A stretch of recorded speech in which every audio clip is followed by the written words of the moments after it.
Let's talk about the two type of brokers I have discussed you in the past. May tinatawag tayong non-market maker at mga market maker. So ano bang broker ang dapat mong piliin at paano malalaman kung ang broker na to ay market maker or non-market maker? So let's differentiate. Ang market maker po, here's the definition.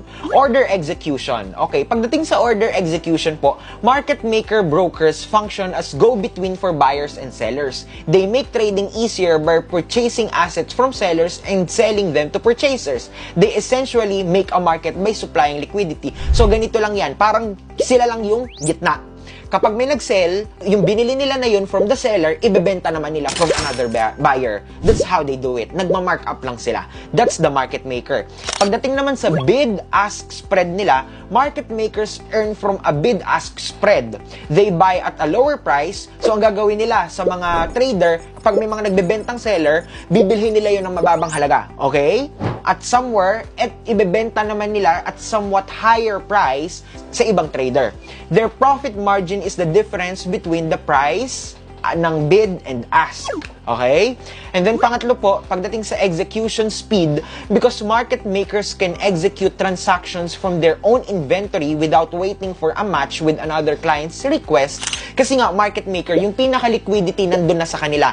Kasi, yung iba niyan, ang ginagawa ng broker, maghahanap muna ng counterpart. Kung may magtitrade ng $1, kailangan may magsisell ng $1. Tapos pagmamatchin mo sila para magkaroon ng trading. So market maker, wala na. Kasi may available liquidity sa kanila mismo. So dun nangyayari yung trade sa kanila. So they can provide faster order execution. This can be useful for traders that place a premium on speed. So gumamit ka ng market maker na broker kung ikaw ay parang scalper, gusto mo mabilis talaga ma-execute yung trade mo. Then pangalawa, ito na yung tinatawag natin na non-market maker. Ito naman yung mga banks, traders, or brokers na diretso sa liquidity provider. Hindi sila nagka-create ng sarili nilang market. Liquidity provider mismo. Bridge lang sila. Okay, let's talk about the order execution. Non-market maker or ECN, Electronic Communications Network brokers, do not trade against their client. Yung market maker kasi, they trade against their client. They only function as intermediaries moving customer orders to external markets or matching them with other clients' orders. Sa non-market maker, pinagmamatch-match lang nila yung client. Okay? Kung may nagsisell dito, may nagbabay dito, pagmamatchin yon kapag nagtama sila. Then, doon nangyayari yung trading. Pagdating sa bid and ask spread, non-market makers broker often fluctuating spreads that reflect current market condition.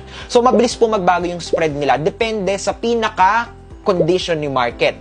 They do not profit from the spread but instead charge a commission or fee for their service. Usually, yung mga non-market maker, ito yung mga ECN. Maraming broker na they both offer. Depende sa account type na gagawin.